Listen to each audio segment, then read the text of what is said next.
Hi, and welcome to this presentation. My name is Jabbar Al-Obaidi on behalf of the NECHE Steering Committee co-chairs, Dr. Vicky Buchan and Director Ruth Slumting. Appreciate your time to stay with us to understand what we are doing with NECHE and the re-accreditation of Bridgewater State University in the year of 2022, thanks to CARS, a 25th celebration of scholarship and creative works, May 2021, for providing us with this opportunity. The title of our presentation is Writing to the Standards for BSU's New England Commission of Higher Education, known as NECHE, which scheduled a visit on October 31st through November 2nd, 2022. So again, on behalf of my colleagues, the co-chairs, Ruth and Vicky, I welcome you to this presentation. So the NECHE Self-Study Steering Committee started in 2020 and will continue to 2022.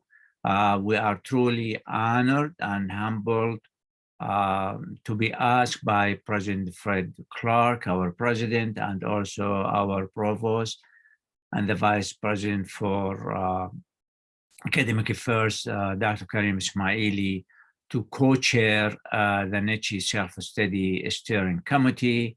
And also we are honored to work with some of our outstanding BSU colleagues, including faculty, librarians, administrators, and of course, some representation from our students.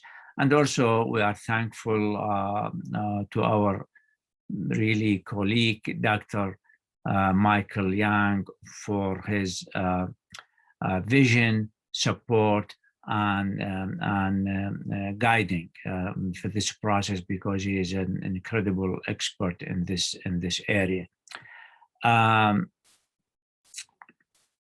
As you see, any re-accreditation or a new accreditation for us is not new. There's a history of comprehensive evaluation. So the then New England Association of Schools and College, NECHE, did actually agreed to give us, the full accreditation in 2000, based on the study of 2012. So, for example, on June 28, 2013, NECHE informed BSU that the Commission on Institute of Higher Education confirmed that BSU be continued in accreditation. Hey, and then they asked about to submit a 5th year interim, they call it, report, and to be considered. And sure enough, in December 7, 2017, NECHE accepted the interim 5th year report. And of course, so with that, NECHE scheduled comprehensive evaluation report or self-study for 2022. Here we go. BSU confirmed the request, and in response, BSU formed the Self-Study Steering Committee in the fall 2020. Did I say 2020? Yes, I said 2020. So the interim is very interesting to know. The interim report submitted by BSU was accepted because it responded to the concerns raised by the Commission in its letter of June 28, 2013, and January 21, 2016, and address each of the 9 standards, because the self-study and the comprehensive evaluation actually is based on 9 standards. Sometimes they refer to it as chapters. Currently, Vicky, Ruth, and myself, and our writing team and the leads, we are actively engaged in a comprehensive process to complete and do the next comprehensive evaluation and self-study in the fall 2022. And as you see, these are the 2 documents that I referred to. One is there was in self-study 2012, and the interim report in 2017. So one is in like 5 years between the 2 reports, but that's the interim 5th-year report, and we use it for us as a point of reference. It's like when you do academic research and you go to literature review. So this is at least part of our literature review. It's very important to documents for us to always review and go back and see how they address these 9 standards. And NECHE, of course, has its own approach as well. It's a continuation from NEASIC, but they define accreditation as a non-government, non-profit, self-regulatory, peer review process based on rigorous standards, the 9 standards. Colleges and universities are evaluated to how well they meet their standards in light of their missions. So this is, I quoted from NECHE Self-Study Guide 2020. So as always, we link everything to our mission and our values. As a process, and I'm quoting, accreditation requires that institutions engage periodically in a comprehensive and self-study of their own strengths and weaknesses. So again, as you study your strengths and report it to the Commission, and also outline the weaknesses and address how to address them in the near future. This is the 9 standards. I'm not going to go over each one, but you have, and give you example. Standard 1, mission and purpose. Standard 2, planning and evaluation. Standard 3, organization and governance. Standard 4, the academic program. Standard 6, teaching, learning, and scholarship. Standard 7, institutional resources. Standard 8, educational effectiveness. And finally, Standard 9, integrity, transparency, and public disclosure. And so each of these standards is led by one colleague or 2. We call them, either refer to them as co-chairs or leads. So as you see the names, next to each standard. So thank you for our team and our leads there. And also thank you for our administrative supporter. We have Tracy Chandler and Michelle Handley, and we have Blackboard support because we have a Blackboard site, Tim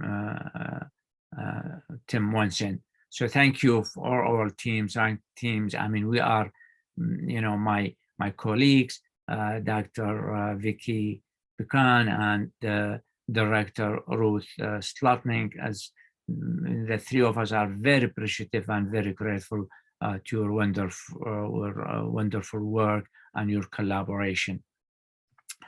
Self-study, when you heard about the self-study, is 100 pages. So you do the 9 standards in 100 pages only. The purpose is writing the narrative for each standard. Each standard narrative should reflect a storyline with good evidence that working draft length should follow these general guiding parameters, excluding supporting documents or links to evidence. So as you see this in the table, standard 1, for example, mission and purpose is only 2 to 4 pages. So you have to summarize it, but in a good way. For example, standard 4, because is really the core of, or the essence of what we're doing, is the academic programs, is 18 to 20 pages.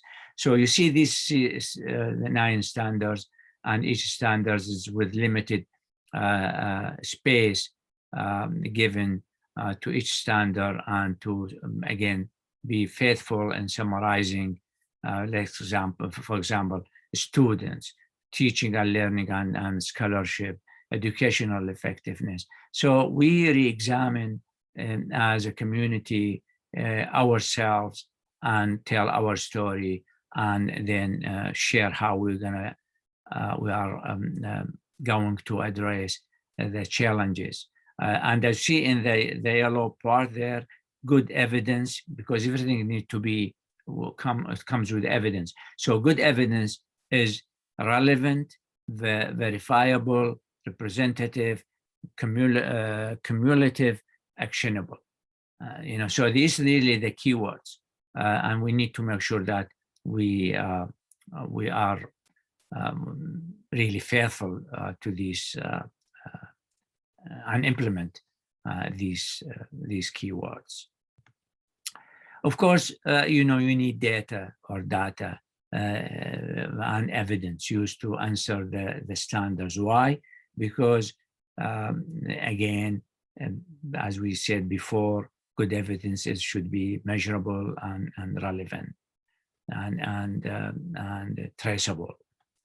They have many forms we are working with: data first forms, e-series forms, and of course all other data evidence that is related to the standard, and so we should always go by the data and the forms that inform our narrative. This is, for example, NECHE data first forms. So for example, credit-seeking student only, including continuing education, like undergraduate, first year, full-time headcount, part-time headcount, total headcount, and total, and of course, when you see full-time headcount, for example, it goes from 2017 through this year, 2021. So it gives you, formulate, it gives you data, and it helps you to formulate some questions, such as, related to students of statement of standard, of increased student body, realistic multi-year financial planning. So everything needs to be studied, analyzed, and based on documentation. This is another example for NECHE A-series forms. So, for example, the first one you see here is where are the learning outcomes published? So say BS University catalog, for example. Other than GPA, what data evidence is used to determine that graduates have achieved the stated outcomes for the degree? And then say, for example, 2019-21 term, capstone papers and group presentation, collaborative project. So it's a methodology, or if you know that everything has a method, and then method will lead you to some analysis and findings. And this is to show you, you know, each part that we do. For example, the course syllabi is very important. So we go and we see and examine the syllabi. It's not all the syllabi, I mean, but the best of the best. That's determined by our capable chairpersons of the various departments. And so you see this. We get, you know, all this documentation from Career Services, so Center for Advancement of STEM Education, KSE, Center of Transformative Learning, Honors and Undergraduate Research, the American Institute for Global Engagement and Study Abroad, Office of Assessment, Office of Internships. I mean, all these departments, they have some data, and we need to get the data and report and analyze and find some takeaways. And honestly, I would say, you know, all of us we know, you know, the academic personnel, we know the core curriculum, we know environmental health and safety, we know faculty affairs. So these are sometimes we don't pay attention, you know, because, you know, everybody is busy with their works and their responsibilities. But when it's come to the comprehensive evaluation, we need to go back and, you know, get the information, analyze it, you know, outline the findings and strengths, you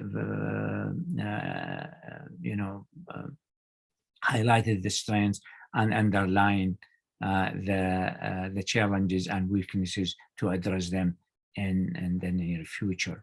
The body of the narrative, you know, I said is we have a methodology, and the methodology actually came from or required by NECHE. So the narrative content for the self-study, which is 100 pages report, is organized in chapters, each of which is 3-part responses to one of the standards. So a description, we have to describe what we are doing, like a 10% of the space limit, you know. Remember when we say, for example, 2 to 4 pages, or in terms of the program, academic program, 18 to 20 pages. So we need to describe, we give a clear and succinct overview, executive summary in 10, so 10% of that space. Appraisal, 80% of that space. The synthesis of reflection and analysis comes there. You know, this is how we are successful in these areas. These are some of the problems.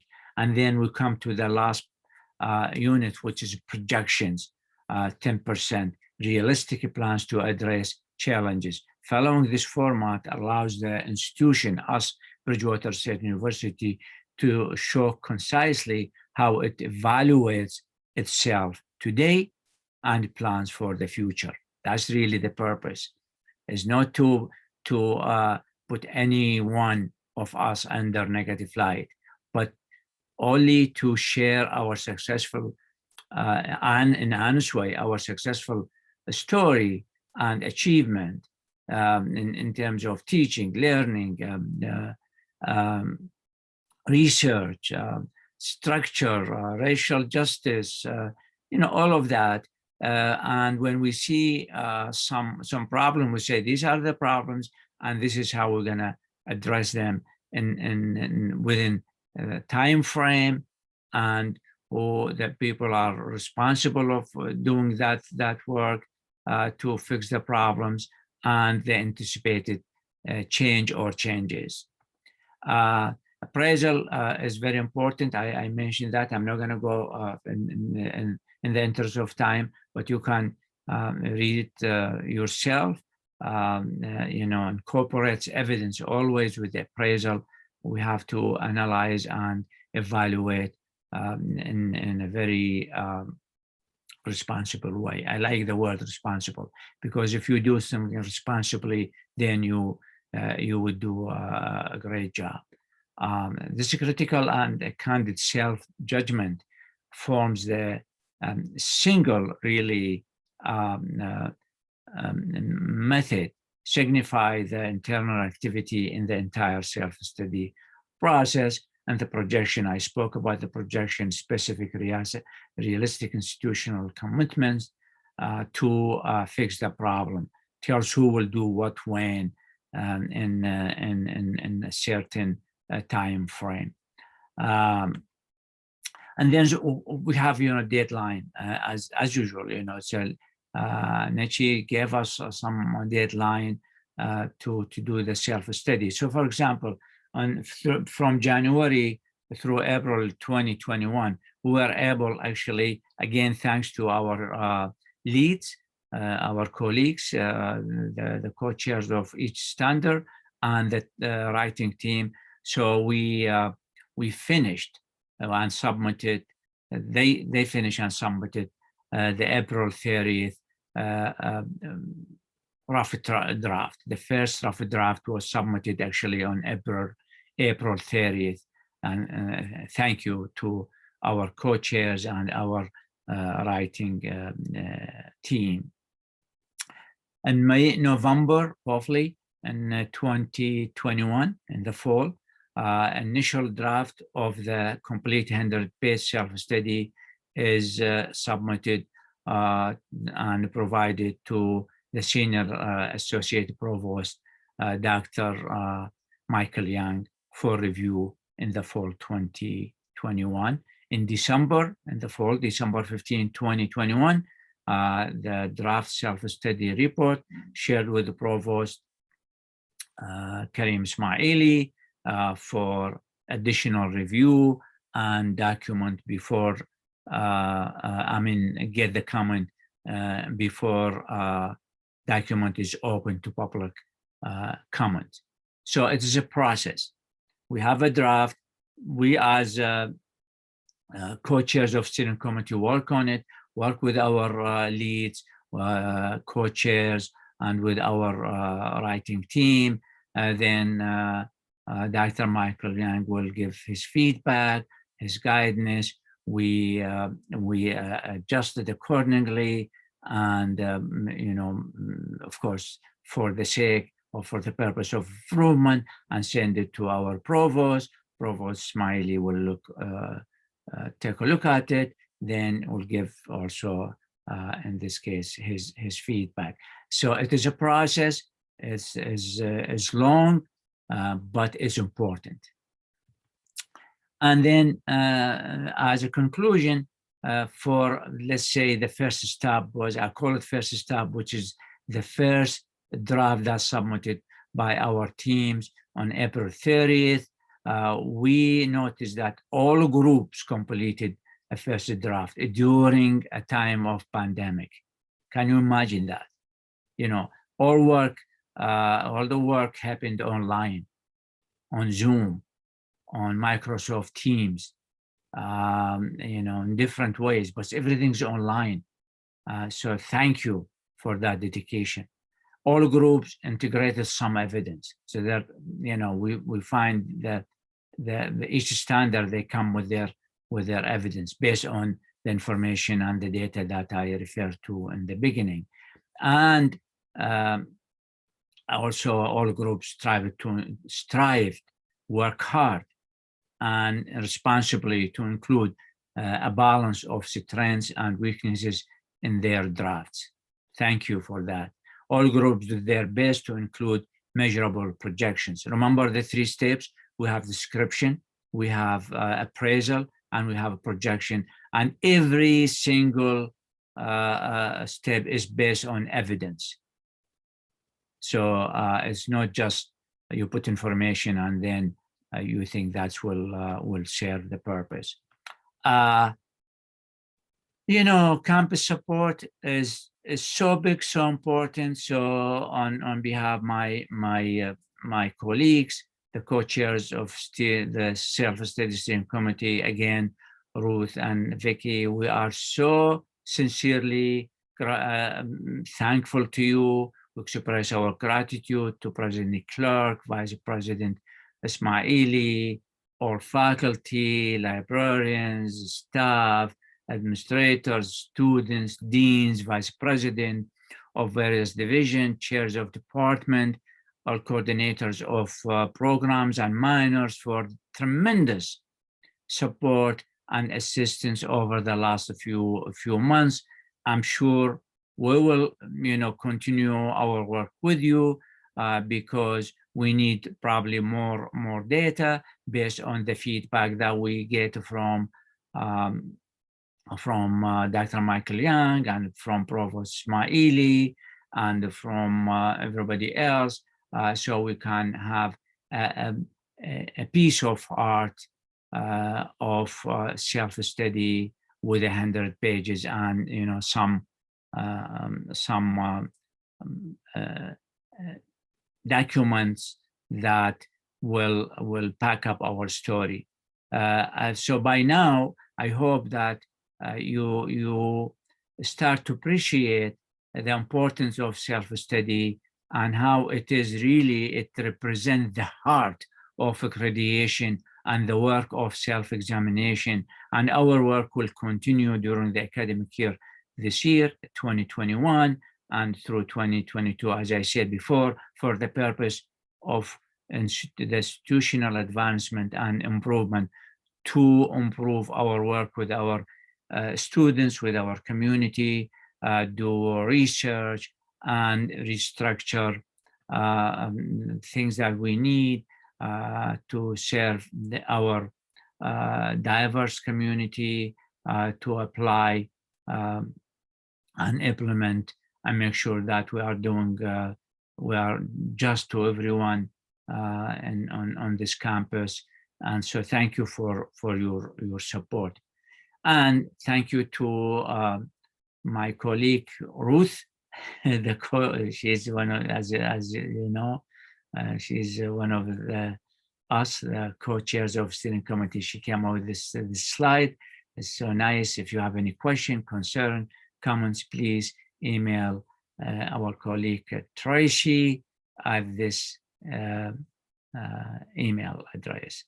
And finally, thank you so much. Keep calm. We are all in this together. We are appreciative, gratitude, and again, thank you on behalf of Dr. Vicky Pickham and also Director Ruth Slanting for watching this presentation or listening to this presentation, and hope to hear from you soon. Thanks, and have a good day. And I will stop